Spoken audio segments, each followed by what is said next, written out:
پورے گھر کی طرف سے ایک ہی قربانی کر دی جاتی ہے، تو اس کے حوالے سے کیا ارشاد فرمائیں گے؟ انہوں نے لکھا ہے کہ ہمارے یہاں پر تقریباً 15 افراد ہیں اور ہر سال کوئی ایک قربانی کرتا ہے، جبکہ سب کے پاس کچھ نہ کچھ مال موجود ہے۔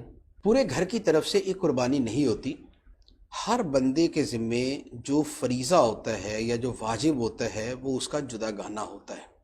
صدقہ فطر ہر بندے کا اپنا جدا ہوتا ہے، ایک صدقہ فطر سارے گھر کی طرف سے نہیں دیا جاتا۔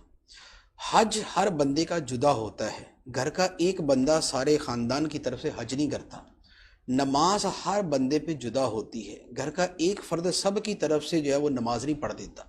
روزہ ہر ایک پہ جدا ہوتا ہے، ایک بندہ سارے گھر کی طرف سے روزے رکھ کے فارغ نہیں کر دیتا۔